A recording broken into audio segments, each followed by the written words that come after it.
Hello, hello, c'est vraiment du miel dans les oreilles cette chanson. On est de retour avec Isor, hello, Marie, bonjour, et Pauline. Hello. Alors Isor, aujourd'hui tu as décidé de nous parler de quoi ? Oula, pardon. Je vous préviens, chers auditeurs, ma petite voix est partie en cacahuète cette semaine. On se demande bien pourquoi. Mais vous inquiétez pas, je serai là pour vous raconter ma plus belle chronique.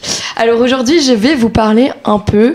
Le titre, c'est « Les films ne sont pas la science infuse ». Intriguant. Voilà. Est-ce que ça vous dit un peu quelque chose quand je vous dis ça comme ça ? Ben, je connais le mot film, je connais le mot science infuse, mais les deux ensemble, j'arrive pas à trouver la connexion, j'avoue.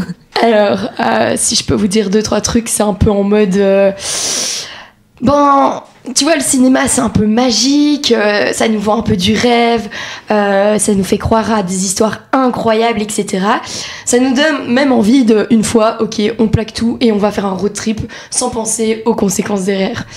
Eh ben, le problème, c'est que, soyons honnêtes, si ça se passe vraiment dans la vraie vie, et que nos vies ressembleraient à un film, alors moi je serais un mannequin qui aurait une histoire d'amour parfaite et qui aurait une bonne son épique à chaque tournant décisif de ma vie, quoi. Donc voilà. Oui, et c'est pas ça la réalité du coup. Et c'est pas ça la réalité. Et donc je vais vous donner quelques exemples en fait de ce style de comparaison entre le film et la vraie vie. Et vous allez un peu me dire un peu ce que vous en pensez. Est-ce que vous êtes d'accord avec ça ou pas? Parce que peut-être que vous n'êtes pas d'accord avec ce que je vais vous raconter.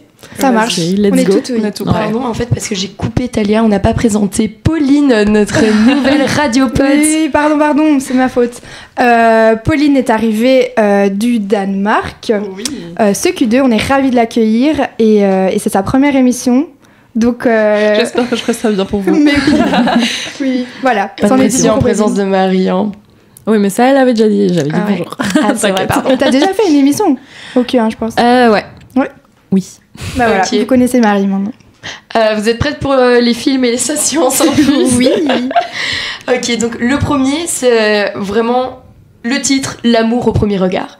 Donc, dans le film, vous êtes dans un café, tu fais tomber ton livre, quelqu'un se baisse en même temps que toi pour le ramasser, vos mains se frôlent et vos yeux se croisent, la musique douce démarre, coup de foudre instantané, quelques semaines après vous êtes mariés et vous avez des enfants. Ok, on retrouve ça dans quel genre de film? Vous avez des idées? Romantisme pur, 100%. Rom-com à l'américaine. Exactement. Moi, ça me fait penser à Violetta. Je sais pas si vous regardiez ça. Ah oui, le moment où elle court dans la pluie, elle tombe oui, et c'est il le vraiment prend. ça. Jamais ça m'arrive, jamais. Moi, quand il pleut comme ça, Au juste... ralenti en Ouais, plus. au ralenti. Ouais, oui. J'adore comme on a tous eu la rêve quand même. C'était sûr. Voilà, pour d'autres refs un peu connus, genre Coup de foudre à Notting Hill ou Oui. Titanic, La La Land, enfin voilà, basique. Et dans le même genre de situation, dans la vraie vie, tu finis ta boisson seule, tu rentres chez toi en regardant ton rom-coms et pleurer sur ta vie amoureuse parce que ce genre Ça de m'est choses déjà n'arrive arrivé. pas. On est content. Ok, deuxième thème, on va dire, en fait, c'est se réveiller le matin. Je pense que vous voyez déjà dont je vais parler. Les personnages se réveillent dans des draps blancs, immaculés, cheveux parfaits en place, teint éclatant, et même un petit sourire paisible, en mode voilà, je me réveille, sympa, la vie est cool.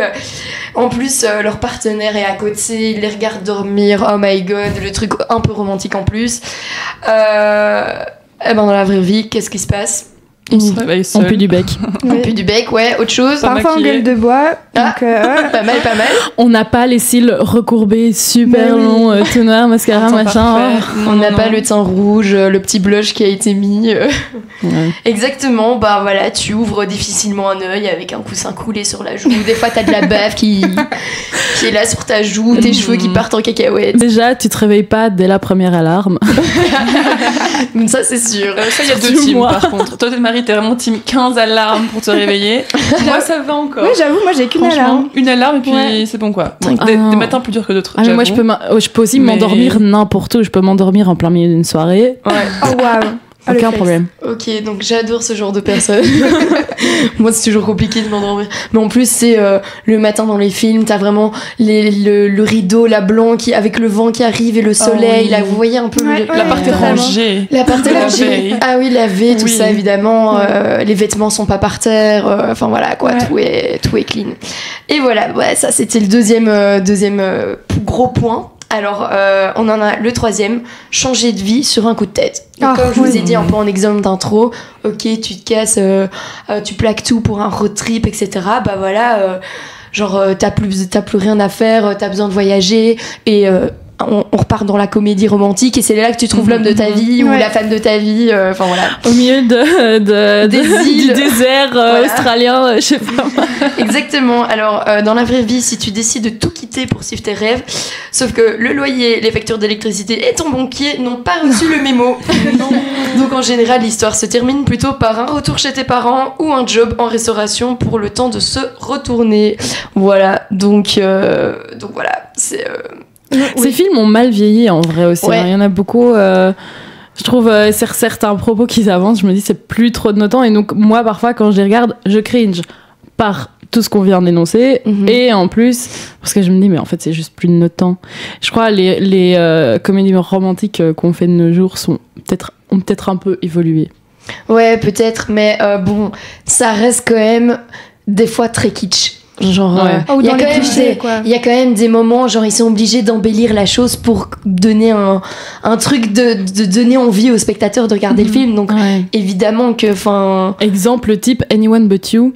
C'est le truc. Je pensais exactement à ça. Elle part en Australie. Pour un mariage, enfin vraiment. Mais par contre, il y a un film qui est sorti il y a pas longtemps qui est plutôt ancré dans le présent. Ça montre des scènes méga normales du quotidien où on peut s'identifier super fort. C'est attendez, c'est il y a un truc About Time ou un truc avec Andrew Garfield et Florence Pugh. We Live in Time. We Live in Time. Oh, celui-là, il est plus logique, il est plus facilement accessible, je trouve. Et pourtant, il touche la même audience que ces films romantiques de base. Et il m'a vraiment appris un truc pratique, c'est de quand tu casses des œufs, les casser sur une surface plate et pas sur le bord de ton bol. Ça change tout. Oui, pardon. Petit aparté. Mais voilà, moi c'est... En vrai, c'est un peu un rêve aussi de tout plaquer et partir en voyage. Mais il y a aussi, est-ce qu'on a les moyens pour se taper un putain de voyage à l'autre bout du monde ? Je ne pense pas, non. C'est toujours la première question après que l'idée me vient à la tête, genre je plaquerai tout, ou genre je me raserai les cheveux, et puis genre... Non. Mais il faut assumer, il faut savoir se sentir en sécurité quand tu pars comme ça, sans avoir rien prévu, en laissant tout derrière. Moi, je me sentirais trop hors de ma zone de confort et j'arriverais juste pas, je pense. Ouais, c'est compliqué. Mais du coup, alors, si je continue un peu dans mes petites catégories, là, on revient sur le thème Violetta. Donc les scènes sous la pluie. Donc le personnage marche sur la pluie, les cheveux mouillés de manière incroyablement sexy, avec une lumière parfaite posée sur son visage. Si c'est une scène d'amour, ils embrassent passionnément quelqu'un sous l'orage, sans être gênés par l'eau qui ruisselle. Voilà, donc on reprend le thème Violetta, mais bon, il y en a plein d'autres de films comme ça. Dans la vraie vie, on ressemble à des chiens mouillés, on est d'accord ou pas? Et t'es vénère du fait d'être un chien mouillé, et les autres, ils sont genre dans les films en mode trop heureux d'être là, trop cool, mais non. Pas du tout. Ouais. Et en plus, moi, je suis désolée, mais à chaque fois qu'il pleut, mes cheveux, ils tombent pas tout bien et tout. En plus, j'ai des boucles, donc ils frisent et tout. Ça ressemble à rien. Moi, ce qui m'énerve le plus, c'est mes pieds mouillés, quoi. Après, tu vas en cours, t'as les pieds mouillés pendant toute la journée. Et ça fait ch'quing. Oh mon Dieu, horrible.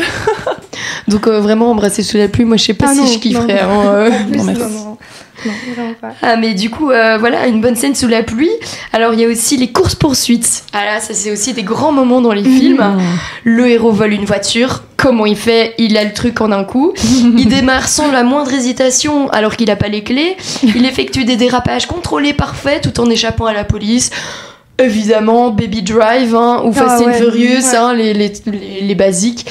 Moi, personnellement, déjà démarrer ma voiture, c'est déjà compliqué. Alors, on va caler quelques fois. Ouais, savoir la garer. Quoique, quand je suis montée dans ta voiture la dernière fois, t'étais en mode Fast and Furious. On se calme. Non, mais attends, raconte pas ça. Mes parents, ils vont voir que je... Non, c'est faux. Mes parents vont penser que je suis une grande malade sur la route. Non, elle est très présente. Ah, j'espère.